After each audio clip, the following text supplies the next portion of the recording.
Oi, gente, boa tarde. Um pouquinho atrasada hoje, né? Porque tava uma barulhada aqui, né, do vizinho. Eu não queria que nada atrapalhasse, mas vamos lá. Se tiver barulho, a gente não perde o foco, tá? Se tiver carro de fruta, porta de vizinho batendo, a gente continua aqui no foco. Boa tarde para todos. Obrigada demais, assim, a todos os que compartilharam, né, as minhas lives. A live da semana retrasada teve mais de 860 visualizações, aquela da pedofilia. A da semana passada, que falou sobre a polícia, né, teve 400 e poucas. Então, se você ainda não compartilhou, vai lá no meu canal no YouTube, ou no meu perfil mesmo, ou na minha página do Face, e compartilha para mais gente podendo estar ouvindo, né, esse esclarecimento, né, que a gente tem aqui toda quarta-feira às 4.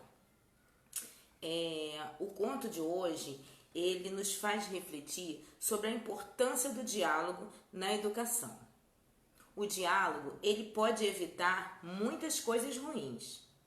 A criança e o jovem têm que confiar nos pais para perguntar o que quiserem, para dizer o que sentem, tirar suas dúvidas. Deixa eu dar uma ajeitadinha aqui que eu não dei, gente. Assim eu posso ver os comentários de vocês. Naquela live que eu falei sobre pedofilia e abuso sexual, eu falei muito sobre a importância do diálogo na família, né? Sobre a família falando sempre com as crianças, sobre os cuidados que tem que ter na infância. Não é quando ela tiver 15 anos, não.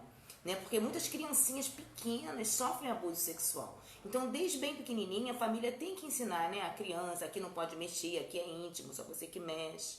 Né? Tem que contar tudo pra mamãe. A mamãe que eu digo é a pessoa, né, que faz o papel da mãe, se não for a mãe biológica. E a gente falou sobre isso e hoje eu venho reafirmar essa importância do diálogo na família. Nosso tema de hoje não é a pedofilia, obviamente que não. A gente já falou sobre isso, mas é sobre a importância do diálogo para que se tenha uma vida saudável, né? Porque o que não é falado em casa, a criança aprende na rua, né? Porque na escola, os coleguinhas ou na internet, as crianças veem as coisas, né? E elas veem uma coisa aqui, escutam outra coisa ali e vão criando seus conceitos baseados nessas coisas que elas vão ouvindo. E os conceitos da criança e do adolescente, ele deve vir embasado numa orientação da família, né? Mas ainda existe muito preconceito sobre essa questão de falar de sexo em casa, na família. Né? Quando a menina, por exemplo, ela fica menstruada pela primeira vez, a família tem que falar para ela o que é aquilo, né? Explicar que é a menstruação, que está transformando o corpo, para pra mais tarde, quando ela for adulta, poder ter um filho, né? E que agora tem que tomar cuidado, que não pode deixar o menino encostar a parte íntima dele na parte íntima dela, porque senão ela pode engravidar e o corpo dela ainda não está preparado para ter um filho, então pode causar um risco de vida, né? Risco de morte, né? E além de pegar doenças, isso tem que se falar para a menina quando fica mocinha. E também tem que falar para o menino também tem direito a uma orientação. De falar para o filho, olha, você não pode encostar a sua parte íntima na parte íntima da menina. Porque pega doença, porque pode causar gravidez, a menina não tá pronta, sabe? Tem que falar, sim. Porque a curiosidade vem e eles vão aprender de qualquer maneira. Então é melhor que eles tenham orientação em casa. Né? A escola, por exemplo, nas aulas de ciências, quando ensina sobre o corpo, o cuidado com o corpo, a escola tem que falar sim. Isso que a família, que eu estou dizendo aqui que a família também tem que dizer, também é função da escola. As duas instituições que são responsáveis pela educação, a família e a escola, né? Então a escola também tem que dizer, sabe? Para o pré-adolescente, aquele na puberdade, né? Eu me lembro que a matéria de ciências, quando ela ensina o corpo humano, ainda é lá na terceira, quarta série, quando a criança tem 9, 10 anos, né? E ensinar sim que a puberdade tem que tomar mais cuidado com o corpo, que não pode ter o toque, porque engravida, porque pega doença. E para os mais velhos, já na adolescência, a escola tem que ensinar sim as doenças sexualmente transmissíveis, os cuidados que se deve ter. Não é porque a escola vai ensinar que existem as doenças e os cuidados que se deve ter para se prevenir, que o adolescente vai transar porque a escola está ensinando como que se previne, não.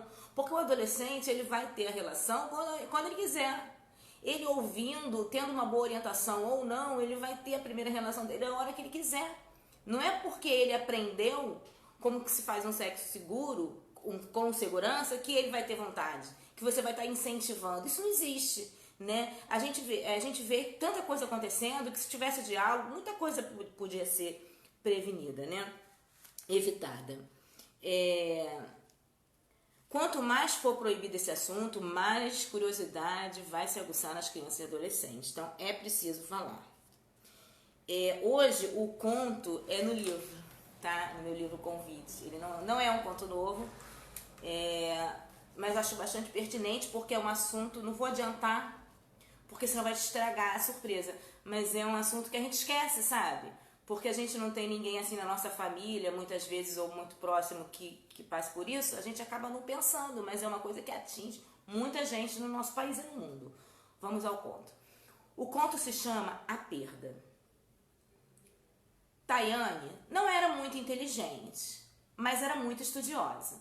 Conseguia quase sempre a média na escola. Às vezes ficava em recuperação, mas conseguia passar. Não era muito bonita, mas também não era feia. Tinha os cabelos cheios até a altura dos ombros, olhos castanhos claros e era bem branquinha. Não era magra nem gorda, tinha um corpo bonito. As roupas que ela usava não ajudavam muito a mostrar isso. A calça era meio larga, a camisa sempre de manguinha, só tênis nos pés, não passava um lápis nos olhos, nem um gloss nos lábios. Era um pouco ansiosa. Falava antes de acabar de pensar, o que ocasionava falar bobagens, coisas que as pessoas não tinham paciência de ouvir. Tentava sempre se infiltrar nas rodinhas de garotos e garotas, mas não era bem vista, por seu modo de ser um tanto estranho. Na escola, a coordenadora a encaminhou para a psicóloga, principalmente por essa dificuldade dela de se socializar. Mas a mãe dela disse que sua filha não precisava, que ela estava muito bem assim e que ela não gostava de ter amigos porque ela só pensava em estudar. Sua educação era muito rígida. Ela não saía sozinha e nem com as colegas. Sua mãe não a deixava estudar na casa das amigas, nem ficar na rua ou no portão. Ela obedecia cegamente, não questionava porque não podia ser como as outras garotas. A casa de Tayane era bem simples, as coisas eram difíceis ali. Ela queria ser rica quando crescesse, queria ser uma grande empresária e para isto vivia estudando. Enquanto isso, suas colegas da escola se encontravam para contar umas para outras quais foram os garotos que elas beijaram, as fofocas e as novidades. A mãe de Tayane era muito religiosa e a levava para a igreja. Durante o culto, Tayane dava um jeito de sair para ficar com os garotos, lá atrás da salinha de reuniões. Beijava na boca. Aí, duvido tu me dar um beijo, dizia. Tá maluca, garota? Duvido mesmo. Vem cá, vem, pra eu beijar a tua boca. Tu é bebê? Falava zoando. Transa com ele. Tayane não seguiu o conselho da colega. Num dia de culto, Tayane saiu do templo, como de costume. Mas não ficou só no beijo. Vamos lá pro banheiro, falou para um menino que costumava trocar uns beijos. Tá maluca, garota? Como eu vou entrar no banheiro das meninas? Eu é que vou entrar no banheiro dos meninos. Você pede aos teus colegas para ficarem tomando conta. Acho que isso não vai dar certo, eu não vou. Claro que vai dar certo, tu é frouxo? O menino, para não passar por frouxo, foi. Seus colegas ficaram tomando conta da porta do banheiro. Você já pode imaginar o que aconteceu, né? O que ela não esperava é que aquela transa que não teve graça nenhuma, não teve prazer nenhum, fosse trazer para ela tanta complicação. Não, Tayane não engravidou. Por sorte, ela não estava no seu dia fértil, mas o menino era portador de HIV. Sua mãe passou o vírus para ele ainda no ventre. Ele não sabia. Ele só sabia que tomava muitos remédios desde que nasceu, mas não sabia qual era a doença que ele tinha. Nunca procurou saber. Acostumou-se com aquela situação. Sua família devia ter lhe contado, para que ele tomasse os cuidados necessários. Ainda mais que ele já havia entrado na adolescência e a qualquer momento podia acontecer sua primeira relação sexual. Mas ele vivia com a avó, que o tratava como se ele ainda fosse uma criancinha e ela não contou nada para ele. Agora, Tayane estava fadada a esta sina. Viver com o vírus, com o coquetel diário, com os efeitos colaterais da medicação e com um tempo de vida provavelmente menor do que teria se não tivesse naquele dia entrado no banheiro com um garoto para descobrir como era perder a virgindade. É isso, né, gente? Parece história de... realmente é uma história de livro, mas é uma história que acontece muito, tá? Acontece essas coisas. Não é só com o filho dos outros que acontecem, não. Crianças ainda, que querem descobrir as coisas, que não têm a menor orientação, precisam de diálogo. O Ministério da Saúde acredita que 135 mil pessoas têm o vírus e não sabem. Por isso é recomendável que, se alguma vez a pessoa teve uma relação sem se prevenir, é importante que ela faça o teste, porque o tratamento adequado, com o tratamento adequado, o vírus fica indetectável. Que é isso? A pessoa não passa o vírus e nem desenvolve a doença. Não tem esse papo, mas ela era de família, não tem isso. Não, foi naquela vez só, mas ela era de família. Não tem esse negócio de família. O nosso personagem da história também era de família e era um menino, sabe? Que pegou o vírus ainda quando estava no ventre.